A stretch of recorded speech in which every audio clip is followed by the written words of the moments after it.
Assalamualaikum warahmatullahi wabarakatuh. Alhamdulillah, nabatu wa nastaghfiruh wa na'udzu billahi min syururi anfusina wa min sayyiati a'malina. May yahdihillahu fala mudilla lahu wa may yudlil fala hadiya lahu. Asyhadu an la ilaha illallah wahdahu la syarika lahu wa asyhadu anna Muhammadan abduhu wa rasuluh. Iman kepada hari akhir adalah meyakini bahwa kehidupan dunia akan berakhir dan seluruh manusia akan dibangkitkan oleh Allah Subhanahu wa taala untuk mempertanggungjawabkan semua amal perbuatannya. Oke. Rasulullah SAW bersabda, barang siapa yang beriman kepada Allah dan hari akhir, hendaklah ia berkata balik atau diam. Hadis riwayat Bukhari dan Muslim. Oke. Jadi makna iman kepada hari akhir ini adalah meyakini adanya kehidupan setelah kematian. Jadi kan tidak mungkin setelah kalimat ini mungkin kan jangan menganggap tidak ada kematian ada akhir dari dunia ini. Nah tidak, adanya pemulaan saja. Yang kedua, meyakini adanya hari kebangkitan di saat surga itu amal perhitungan amal surga dan neraka. Meyakini bahwa setiap perbuatan manusia akan mendapat balasan yang adil dan dari Allah Subhanahu wa taala. Hikmah beriman pada hari akhir pertama, meningkatkan takwaan kepada Allah Subhanahu wa taala. Jadi setelah kita beriman kepada hari akhir, maka takut kita akan meningkat untuk Allah Subhanahu wa taala. Kedua, membuka kesadaran untuk selalu berbuat baik. Dan ya, menjauhkan diri dari perbuatan dosa dan maksiat, membuka sikap sabar dan ikhlas, dan terakhir jadi hidup lebih terarah dan tanggung jawab. Manfaatnya, apa saja manfaat jika kita beriman kepada akhir-akhir? Yang pertama, rajin beribadah pada Allah Subhanahu wa taala. Kedua, bersifat jujur dan amanah. Jadi kita tidak bisa berbohong lagi karena kita tahu apa tidak untungnya jadi berbohong di akhir kelak. Tiga, menghormati orang tua, guru dan sesama. Empat, tidak mudah putus asa saat menghadapi kesulitan. Dan terakhir, kalau berusaha melakukan amal soleh. Oke. Tapi apa saja tanda-tanda kiamat? Oke. Jadi kiamat ada dua macam. Tanda-tanda kiamat kecil yaitu kiamat sugro dan kiamat kubro. Atau tanda-tanda kiamat besar kubro. Sekarang kita telah menghadapi kiamat kecil. Ya, semoga saja kita tidak menghadapi tanda-tanda kiamat besar ya. Ya, untuk tanda-tanda kiamat kecil atau kiamat sugro itu adalah banyak wasiat, waktu terasa cepat berlalu, banyak berita dan peperangan, dan orang-orang berlomba membangun bangunan tinggi. Oke, untuk tanda-tanda kiamat besar ada pertama, munculnya Dajjal. Kedua, turunnya Nabi Isa. Ketiga, munculnya Yajuj Majuj. Empat, terbitnya matahari dari barat. Munculnya bintang melata atau Dabbatul Ard. Yang keenam, muncul asap tebal itu asap dukhan. Dan 3 kali gempa besar terjadi sebanyak 3 kali.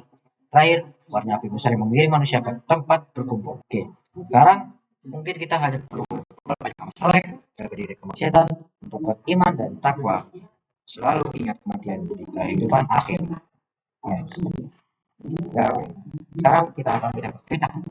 Jadi, apa itu fitnah kubur?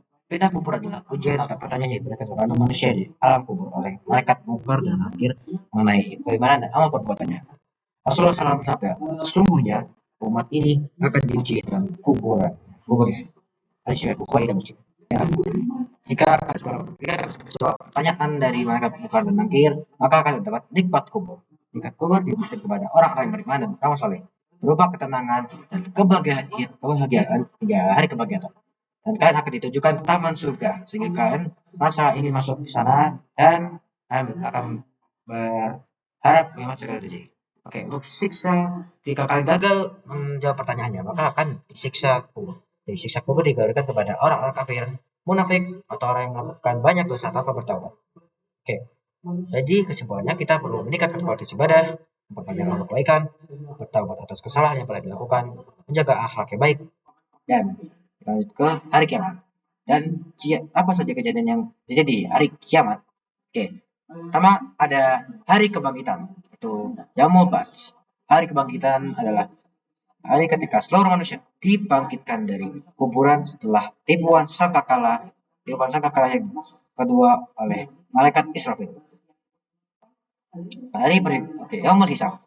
Jadi Yaumul Hisab adalah hari ketika seluruh umat manusia dihitung dan diperjawabkan oleh Allah Subhanahu wa taala. Rasulullah SAW bersabda, orang yang cerdas adalah orang yang mengendalikan dirinya dan beramal untuk kehidupan setelah kematian. Oke. Dan selanjutnya ada mizan. Jadi mizan adalah pertimbangan amal yang digunakan oleh Allah Subhanahu wa taala untuk menimbang baik dan amal buruknya manusia.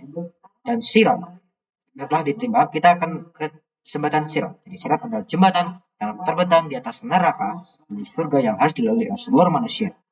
Dan untuk jembatannya sekitar 1 helai rambut manusia dan tajamnya seperti belah pisau.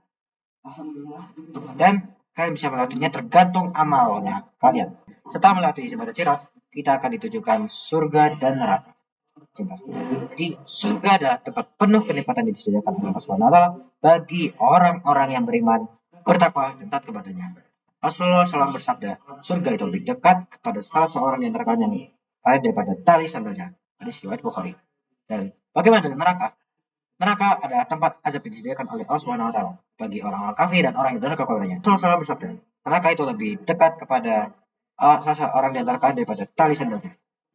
Oke, mungkin sekian dari saya. Kurang lebihnya mohon maaf dari segi kata atau mungkin perilaku saya. Wabillahi taufiq wal hidayah. Assalamualaikum warahmatullahi wabarakatuh.